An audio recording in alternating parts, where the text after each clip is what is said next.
What's up, YouTube? This is Too Raw for TV. So it seems like every year we get older, but they get younger. And by us, I'm talking about us, you know, and them, I'm talking about the mainstream sports media. When I was a kid growing up, you had people like John Saunders, you know, Dick Schaap, um,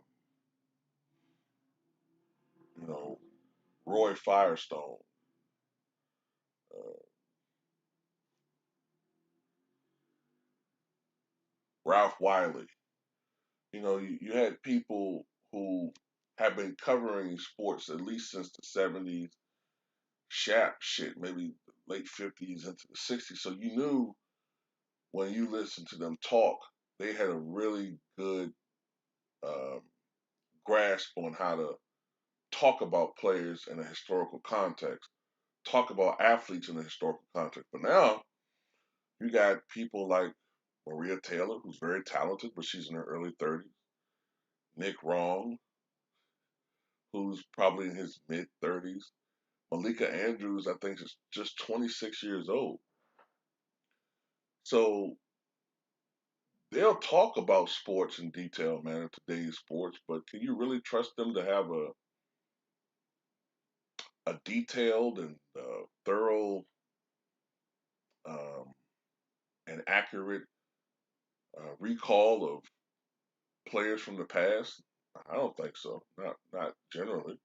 And you can tell from their top 75 lists when they have a list or a top 10 list, or you can see that they are overly biased toward the players who've played in the last 20 years. They don't really think much of the athletes from the past. So this is why I feel compelled to do videos that I do about the players that we grew up watching and the players I grew up admiring. Because we are pretty much people like myself and others. We're the guardians of these guys' legacies. That's just how I look at it. Um, so I want to talk about David Robinson because I think he's starting to become criminally underrated. Because I think a lot of people who do remember Dave Robinson, they just remember him as a sidekick of Tim Duncan. All right, they just remember the Tim Duncan who played from 1997 to 2003 after that devastating leg injury that he suffered 6 games into the 96-97 season.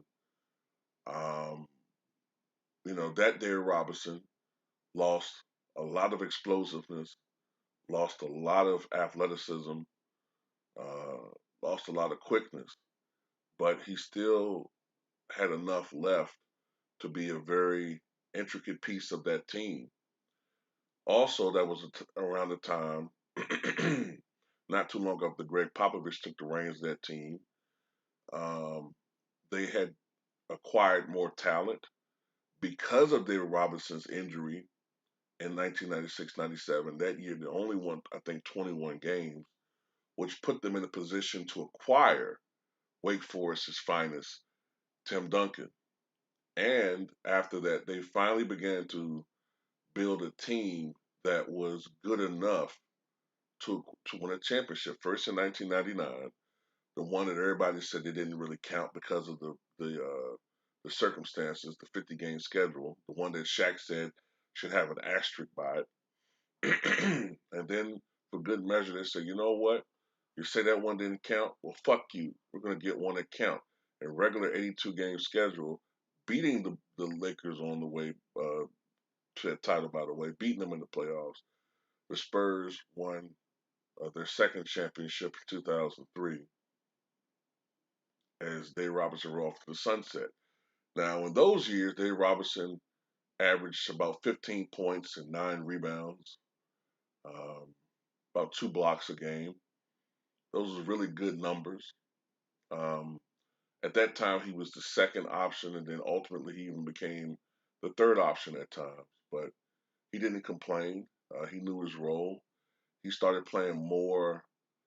He started being more in the high post to make room for Tim Duncan, who played in the low post. Of course, he adjusted to that role. The offense did not run through him as much, obviously. Um, and he was a different player. And I think that's the one a lot of people remember. But if we remember Dave Robinson from '89 to '96, he was a fucking beast.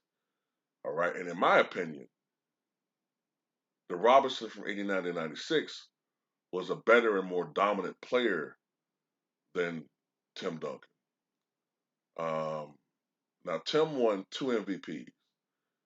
David won an MVP in '94, '95, but he had a lot of competition. I think even more stiffer competition for that award. I mean, he was going up against Prime Olajuwon. He was going up against young Shaq, who was great from the get go, dominant from the get go. You still had Patrick Ewing, who had a lot left in the tank. He was still pretty much in his prime in the mid '90s, just about at least. You had Scottie Pippen, who I know a lot of people don't like right now because of all the stuff going on with him and Mike. But you got to admit, Scottie was playing his best basketball in the mid '90s. I mean, no matter what people say about him being overrated, Scottie Pippen from around 1991 to '96 was usually a top 10 MVP candidate. In 1994, I think he was third in MVP voting. In 1996, he was fifth in MVP voting. So people got to give Scottie a little bit more credit, man. Um, you know, it was a lot more competition. Even Michael Jordan, a couple of those years, right? Charles Barkley, Karl Malone. But Darren Robinson won MVP in '95. But this is the thing: Darren Robinson did not have the help that Tim Duncan had. He didn't have a Manu Ginobili. He didn't have a Tony Parker. He didn't have a Darren Robinson. I mean, you could argue that some of those years, the best teammates he had were Sean Elliott. Um, One year they had Rod Strickland, but a couple years he had Rod Strickland, I should say. But shit, I mean, some of those years, man, his team consisted of you know Vinny Del Negro, Avery Johnson, who was a great leader, but I mean, great leader, but he was not a great player. Those leadership abilities helped him to become a great. I think a great coach. Uh, Will Perdue. I mean, you know what I'm saying? Like a broken down Terry Cummings. He didn't have a great team, but he did so much. He led the NBA in scoring, which is something Tim Duncan never did. He led the league in block shots, which is something Tim Duncan never did.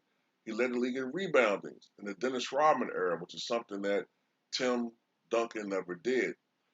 His rookie year, David Robinson, his rookie year, he set a record as a rookie.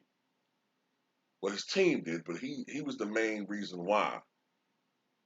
Biggest win differential turnaround in NBA history. The year before that, the '88-'89 campaign, the San Antonio Spurs only won 21 games. His first year as a Spur, they won 56 ball games, a 35 game improvement. I believe that broke the record, which had previously been set by Larry Bird. But the year before he got to the Boston Celtics, they won 29 games. The year he got there, they won 61, with 32. I think Boston may have tied that record when Garnett joined there, but they also had acquired Ray Allen.